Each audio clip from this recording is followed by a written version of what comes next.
Olá, bem-vindos a mais um vídeo sobre os direitos da criança na creche.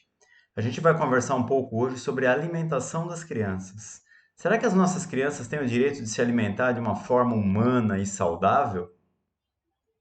Vamos ver então.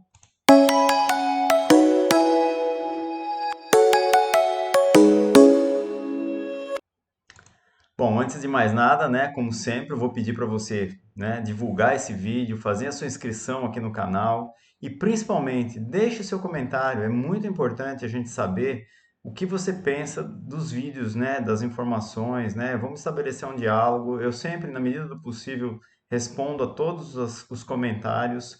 Então, é importante deixar o seu comentário aqui, tá certo? Bom, o manual do MEC que a gente está conversando nessa playlist, ele vai tratar também da questão da alimentação na creche, que é uma questão de extrema importância e que precisa aí de um olhar um pouco mais aprofundado do ponto de vista da criança, talvez. Vamos lá, então, ver o que diz esse manual, né? E aí a gente pode ir pensando um pouquinho sobre isso. Vamos lá, então. Bom, então, nossas crianças têm direito a uma alimentação sadia. Preparamos os alimentos com capricho, tá certo? É, Aí, a maioria das escolas de educação infantil, imagino eu, né, pelo menos de 0 a 3 anos, apesar dos municípios terem cozinha piloto ou cozinha central, cada lugar tem um nome, merenda escolar, enfim. É, a maioria das vezes, esses alimentos são preparados na própria escola, porque exige uma peculiaridade, né? Um preparo diferenciado, tudo. Então, o ideal é que esse alimento seja de fato preparado na escola, com, né, produtos frescos, e que se respeite aí, né, a idade das crianças, né? Então, mais para frente aqui vai falar sobre isso. Já estou antecipando aqui, né? De assim, a partir do momento que a criança consegue já fazer a mastigação os bebês, então é importante já inserir alimentos um pouco mais sólidos, né? Porque aquela famosa papinha, né? Ela não faz nem um pouco bem para a criança, né? Se você insistir com ela depois de uma certa idade. Então, quando começam a nascer os dentinhos, a criança já começa a ter a capacidade de mastigação. Às vezes se opta em manter a papinha por uma questão logística, de rapidez, de agilidade, mas isso não tem nenhum, não traz nenhum bom resultado para a criança do ponto de vista do desenvolvimento físico e motor dela. Então é importante respeitar e seguir aí né, sobretudo as orientações muitas vezes de pediatras em relação à alimentação e o que tipo de alimentação de acordo com a idade deve ser inserida. Portanto, o cardápio precisa atender não só no tipo de comida, mas na forma como essa comida é feita e processada de acordo com a idade, tá certo? Isso é uma coisa que não pode passar. Então, quem é gestor dessas escolas precisa, se não souber essas idades, não souber bem isso, né, buscar aí o posto de saúde do município, conversar com o pediatra, ou com a nutricionista e procurar entender, né, qual é a melhor forma de processar essa alimentação de acordo com a idade. Bom, a questão do ambiente, onde as crianças se alimentam é outra coisa também que é muito importante. Já falei nessa mesma série aqui em outros vídeos sobre isso, né? O refeitório, às vezes os bebês têm lá, dependendo da escola, uma escola bem estruturada, ela tem ali um lactário e ao lado ela já tem um refeitório específico para os bebês, né? Que facilita o acesso. Algumas escolas usam cadeirão, né? Outras escolas têm alguns mobiliários onde você consegue colocar duas, três crianças que simulam um cadeirão, mas é um móvel único. Enfim, existe tudo isso, mas o mais importante, né, é que esse momento seja tranquilo, não seja num momento onde a criança está morrendo de sono e fome ao mesmo tempo, e aí geralmente o sono prevalece. Então, escolher os horários, respeitar a individualidade de cada criança é de extrema importância nesse processo de alimentação. Se ela estivesse na casa dela, como é que seria feito, né? Ah, mas Wagner, eu tenho 20 crianças, lá como é que eu vou fazer? Preciso organizar essa rotina e preciso, obviamente, ter profissionais adultos em número suficiente dentro da unidade escolar para poder atender às necessidades individuais das crianças, conforme preconiza a LDB e as diretrizes nacionais da educação infantil, tá? Então, é uma coisa que se não tiver adequado, né, a proporção de adultos para o número de crianças, cabe aí à gestão lutar por isso para que esse número se adeque, tá? Porque o número inadequado, né, um número insuficiente de adultos em relação às crianças vai com certeza comprometer a qualidade e o bem-estar das crianças e também dos educadores, dos profissionais, porque vão com certeza ficar mais tensos e mais estressados também, tá bom? Bom, os alimentos são apropriados, já falei, né, em relação às idades, então dá lá o alimento correto, de acordo com a idade, com a densidade, né, pastoso, durinho, né, mesclado, fruta, né, então eu raspo a fruta até uma certa idade, depois a criança tem que morder a fruta sozinha, né, enfim, por aí vai. A questão de meninos e meninas participarem de atividades na cozinha, né? Isso aí talvez tenha aí muitas controvérsias em relação a isso, porque existem algumas escolas, por exemplo, que é indicação, inclusive sanitária, né? De não adentrar ninguém dentro da cozinha, sem touca, sem avental. Mas eu vejo aqui, no caso, tá? Se a escola não tem outro ambiente onde ela possa reproduzir uma cozinha para poder fazer atividades que envolvam culinária, né? Isso não só com os bebês, mas com os maiores, né? Eu vejo que é perfeitamente possível usar a cozinha, desde que você, obviamente, respeite, né? E faça com que as crianças respeitem os protocolos sanitários que exigem a entrada na cozinha e, obviamente, que se organize a cozinha, os materiais e utensílios, né? De uma maneira onde fique fora do alcance das crianças coisas potencialmente perigosas para elas, tá certo? Então, as crianças podem estar usando avental, touca, lavar a mãozinha, enfim. Dá para ir lá amassar uma massa de um pãozinho, por exemplo, botar no forno, depois voltar lá para ver como é que tá. Enfim, são atividades planejadas que podem levar em consideração o uso da cozinha ou não, de acordo com as necessidades de desenvolvimento e pedagógicas aí da escola, tá certo?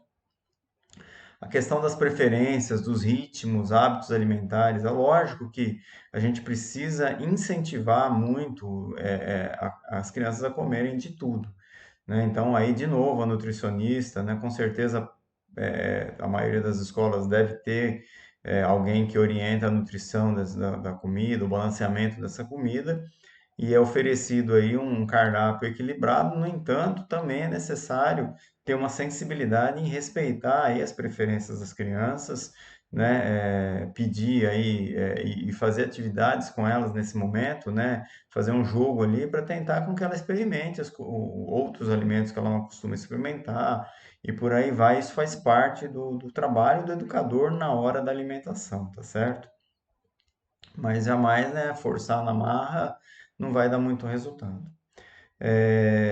Diversificar a alimentação, né? Enfim, já falei sobre isso, né? Se a sua escola, por algum motivo, não recebe nenhum tipo de orientação nutricional, né? Não tem, né, nada disso, as tias aí, vamos dizer, fazem o que dá na telha ou o que vem, isso é preocupante, tá? É necessário haver, sim, né, intervenção e orientação de nutricionistas. Não precisa ter um por escola, obviamente, mas precisa ter alguém né, vinculado aí à Secretaria da Educação que faça esse tipo de orientação para todas as escolas, tá certo? As crianças maiores, né, se alimentam sozinhas, então isso também é interessante, né? Os bebês, o ato de pegar a colher, de levar à boca, é um processo de desenvolvimento extremamente importante que desenvolve uma série de habilidades motoras e cognitivas e que precisa ser incentivado. Então, é evitar de ficar dando comida na boca dessa criança aí por muito tempo, né? E estimular ela, vai fazer ali uma sujeira no início, mas até que ela vai conseguir comer sozinha. Isso é muito importante. Questão de ter água filtrada é sempre acessível, né? Então, o que a gente sugere, eu sugiro aí para vocês, né? E eu já vi em algumas escolas, é que tem um filtro. E aí pode ser um filtro descartável, um filtro de barro, enfim, a forma como vocês acharem melhor, mas que tenha um filtro dentro de cada sala de aula, né? No caso dos maternais, por exemplo, já podem, já devem aprender a ir lá e pegar e tomar água sozinho, cada um com seu copo, obviamente, né? não usar, de preferência, não usar copo descartável, porque a gente já está ensinando logo de cedo para as crianças, né, que o desperdício, né, de matéria-prima, a sujeira do meio ambiente, né, o lixo que gera isso é uma coisa horrorosa. Então, o ideal é usar copos laváveis, né, e individuais, certo?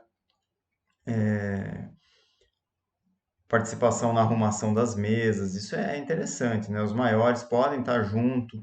Então, eu falei em outro vídeo, né? A mesa do refeitório poderia ter, né? Uma toalha, como tem na nossa casa, um vasinho de flor, de repente. As panelas poderiam ser servidas na mesa e as crianças pegarem um sistema de self-service na própria mesa, ou então um sistema de self-service como no restaurante, onde as crianças maiores podem estar pegando essa comida sozinhas, né, supervisionadas pelo adulto.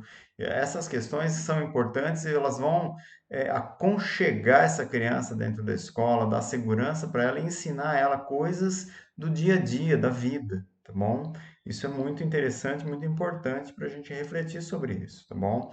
A escola não é um presídio, né? A gente não pode reproduzir na escola presídio, a gente tem que tentar reproduzir uma vida normal e uma vida saudável, tá? Remeter muito mais à família do que qualquer outra coisa.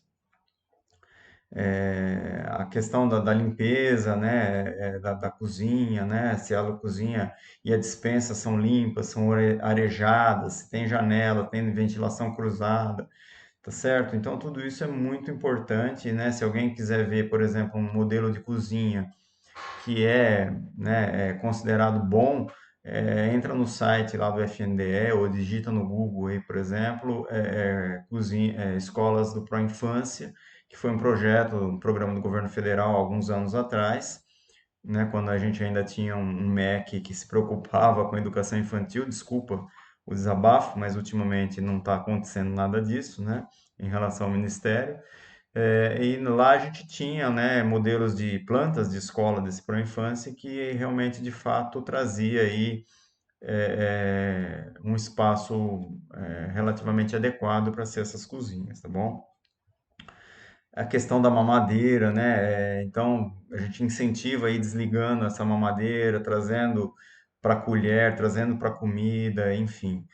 Se essa mamadeira, ela, né? Se a gente ajuda os bebês a mamar numa posição correta, o bebê não pode ficar deitado lá para mamar, ele pode sufocar, engasgar, ele tem que ficar numa posição semi-sentado, né, de preferência no colo de alguém, ou então, né, bem acomodado em alguma almofada, ou talvez no bebê conforto, né, sempre com a supervisão de um adulto ali por perto, né, segurando a mamadeira ou ajudando a criança a segurar.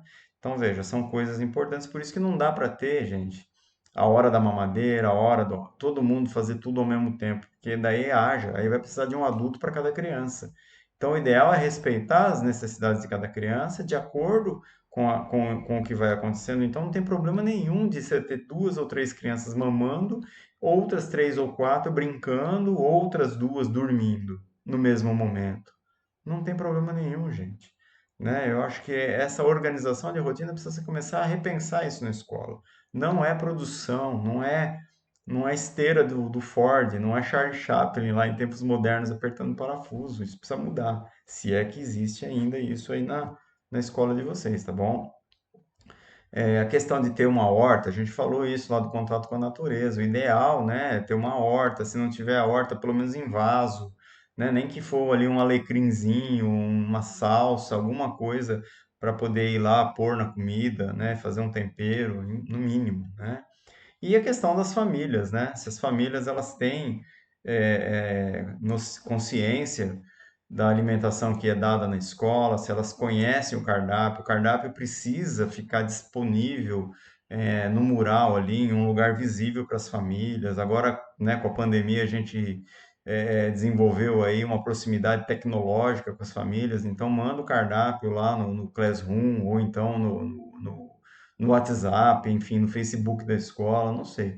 É importante isso, é importante conversar também com as famílias o que que essa criança comeu, deixou de comer na casa dela, porque saber dos hábitos alimentares da família, das possibilidades, às vezes, porque o hábito tem muito a ver também com a questão financeira, econômica, infelizmente, né?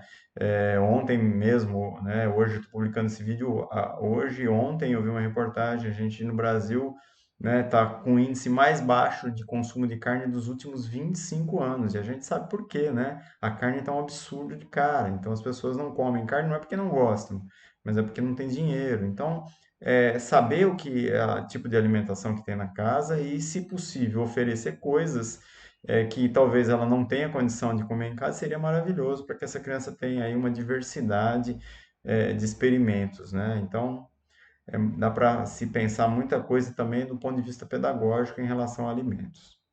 Bom, muito bem. Eu acho que é um tema muito importante. Eu falei aqui de várias coisas que eu acho que já deu para a gente pensar um pouco sobre isso e como isso é feito na escola. Então, volto a insistir. Deixe seu comentário aqui para a gente ir conversando e eu saber como é que vocês estão pensando, se estão gostando do vídeo, né, se isso que eu estou falando tem relevância, como é que é a escola de vocês aí, enfim, tá bom? Então, um abraço e até o próximo vídeo.